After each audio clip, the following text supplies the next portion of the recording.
नमस्कार दोस्तों, हाल ही में ईरान ने इजराइल पे 300 से ज़्यादा रॉकेटों से और ड्रोनों से हमला किया। तो उसके बाद में अब ये प्रश्न खड़ा हो गया है या दुनिया अनुमान लगा रही है कि बदले की कार्रवाई कब होगी और इजराइल अब दोबारा से अटैक करेगा या नहीं करेगा।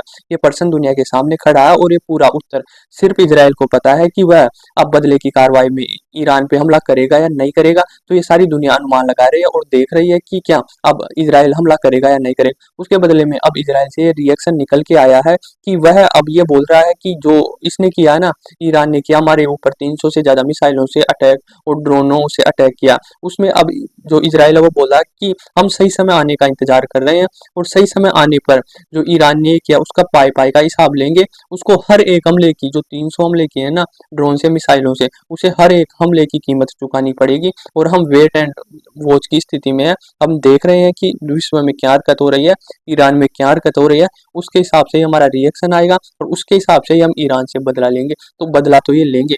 तो अब ये दुनिया क्या बोल रही है, भाई सबको पता है कि इजराइल बदला लेगा, बहुत खतरनाक होगा। और यदि इजराइल बदला लेगा, जवाबी कार्रवाई करेगा, तो कहीं ना कहीं ये युद्ध की स्थिति बन सकती है। मिडिल ईस्ट में युद्ध के बादल मंडरा सकते हैं।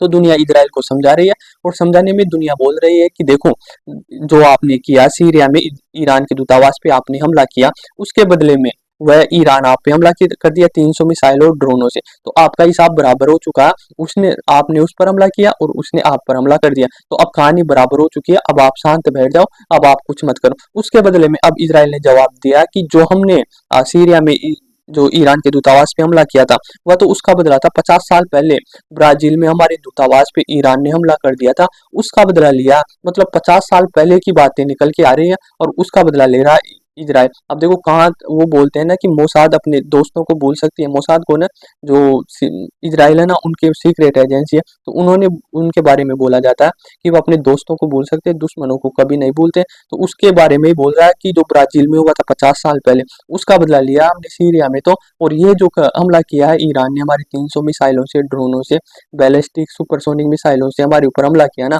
ये तो पेंडिंग ही है। और इसका बदला ईरान को चुकाना पड़ेगा। समय आने पर हम सारे बदले लेंगे, पाई पाई एक एक हमले का उसको जवाब देना पड़ेगा। तो मतलब दुनिया तो समझा रही है, उसने हमला किया, तुमने हमला कर दिया, बात बराबर। और इजराइल बोल रहा है उसने पहले हमला किया था, उसके बाद में हमने अब हमला किया। और जो लेटेस्ट हमला हुआ, जोरदार हमला हुआ इजराइल के ऊपर ईरान द्वारा, उसका तो अभी बाकी है। उसका तो हम अब बदला लेंगे और बहुत भयंकर कीमत चुकानी पड़ेगी ईरान को, ये बोल रहा है इजराइल। हाल फिलहाल में तो इनकी बातों से ये लग रहा है कि युद्ध कहीं ना कहीं शांत होता दिख रहा है। इजराइल अभी बदला नहीं लेगा। उसका कहने का मतलब है कि समय आने पर, तो समय बाद में ही आएगा, हाल फिलहाल में नहीं आएगा। इसके लिए ये भी बोला जा रहा है कि जो फ्लाई जोन है ना, जो फ्लाइटें आती जाती है, वह एयर खोल दिया गया है इजराइल के द्वारा। क्योंकि युद्ध होता है तो तब बंद कर देते हैं, जो फ्लाइटें उड़ती है वगैरह, एक देश से दूसरे देश में जाती है। तो उनको बंद कर दिया था और उसके बाद में इजराइल दोबारा खोल दिया। तो इससे ये संकेत मिल रहे हैं कि अब इजराइल दोबारा अटैक नहीं करेगा ईरान के ऊपर। पर उसने ये भी बोला है कि हम समय आने पर ईरान के ऊपर जरूर हमला करेंगे। तो कहीं ना कहीं बदला तो रखा रहेगा, एक पेंडिंग में रखा रहेगा। कभी भी काम आएगा या कभी भी कुछ हरकत करेगा ईरान, तो इस बदले के बोल के इजराइल अटैक करेगा ईरान के ऊपर और फिर बोल देगा कि तब आपने अटैक किया था ना हमारे ऊपर 300 मिसाइलों से, उसका बदला हमने अब लिया। क्योंकि ईरान कुछ न कुछ तो करता रहता है, आतंकी या साजिशें रचता रहता है इजराइल के खिलाफ। तो कोई भी साजिश आएगी ना, तो फिर इजराइल अटैक कर देगा और बाद में बोल देगा कि हम उस बदले का अब लिया है उसका। उसके बाद में यह है कि जो ईरान है ना, ये हरकत किया, भारी अटैक किया इजराइल के ऊपर। उससे बाद में निकल के आता है कि जो G7 देश है ना, उन्होंने सभी ने मिलकर ईरान के ऊपर प्रतिबंध लगा दिया। अब प्रतिबंध सैक्शन लगा दिया, इसका कोई मतलब है नहीं। क्योंकि जितने लग सकते थे ना ईरान के ऊपर, वह पहले ही लगा चुका है अमेरिका। और अमेरिका के प्रतिबंधों से असर पड़ता है और अमेरिका पहले ही लगा चुका। क्योंकि पहले भी नहीं बनती थी ईरान और अमेरिका की, पहले भी नहीं बनती थी। क्योंकि ईरान बोलता था हम परमाणु बम बनाएंगे और ये बोलता था नहीं बनाएंगे। फिर ईरान बनाने लगा तो यह लगातार प्रतिबंध लगाता जा रहा था अमेरिका। तो जितने भी है ना, जो चीजें सप्लाई होती है, प्रतिबंध लगा सकता है, वह अमेरिका और G7 देश पहले ही लगा चुके हैं इस युद्ध से या इस आक्रमण से पहले ही लगा चुका। ना तो अब ये G7 लगा सकते हैं और ना ही कोई असर पड़ेगा ईरान के ऊपर। तुम लगाओ तो ठीक, नहीं लगाओ तो ठीक। रशिया थोड़ी है, रशिया तो की तो कमर टूट गई थी अर्थव्यवस्था की सैंक्शन से। अमेरिका ईरान के कोई खास असर नहीं आएगा इससे। अब ये चीजें है ना, ईरान जो स्टेटमेंट निकल के आया भाई, इजराइल तो क्या बोल रहा है कि हम सही समय आने पर बदला लेंगे, और उसी के बदले में ईरान बोल रहा है कि हमारी तरफ से युद्ध समाप्त हो गया, हमने ये पूरा बदला कंप्लीट कर लिया है। इजराइल ने हमारी एम्बेसी उड़ाई थी सीरिया में, हमने भी 300 मिसाइल और ड्रोनों से अटैक करके पूरा बदला ले लिया। और ये उनकी जनता में भी दिख रहा है कि जो ईरान है ना, उनकी राजधानी है, वहां पर लोग निकल रहे हैं, जश्न मना रहे हैं कि देखो हमने इजराइल के ऊपर अटैक कर दिया। अब इजराइल अटैक करेगा तो तुम्हारी खुशी मातम में बदल जाएगी, पर इजराइल ऐसा करेगा नहीं। तो ये तो स्टेटमेंट आ गया है ईरान का, भाई हमारी तरफ से अब समाप्त हो गया, हम अटैक नहीं करेंगे। तो कहीं ना कहीं ये है।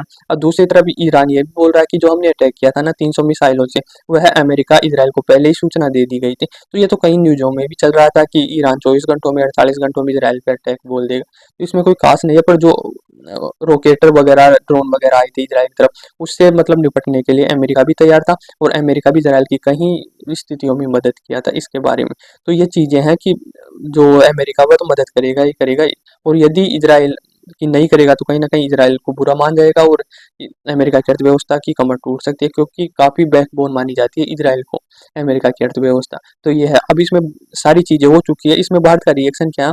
तो भारत का रिएक्शन तो यही है कि जो क्षेत्र में, जो मिडल ईस्ट में तनाव बढ़ रहा है उसको कम किया जाए, जो युद्ध की तरफ जा रहे हैं उसको कम किया जाए, और बैठ के टेबल पे बात किया जाए। तो ये भारत बोल रहा है, जबकि संभव नहीं है, इजराइल और ईरान एक साथ टेबल पे नहीं बैठ सकते, कभी नहीं बैठ सकते बातचीत करने के लिए।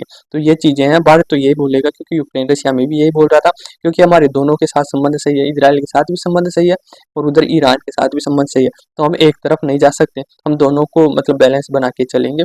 और उधर विदेश मंत्री हमारे एस जयशंकर, उन्होंने भी कहा कि मेरी बात हुई है इजराइल के विदेश मंत्री से, और हमने पूरी मतलब स्थिति का जायजा लिया, और हमारे मजदूर ये काफ़ी गए हुए हैं, तो उनके बारे में भी बातचीत की है। तो मतलब पॉजिटिव वे में भी बात आई है, और जो मजदूर गए हैं, एक सेक्शन चला गया, एक मतलब और दूसरा सेक्शन जाने की भी बात कही जा रही है। तो आई होप आपको समझ में आया होगा कि इजराइल अब ईरान के ऊपर हमला नहीं करेगा अभी हाल फिलहाल में, तो बाकी आने वाले दिनों में कब कर दे इसका कोई पता नहीं। धन्यवाद।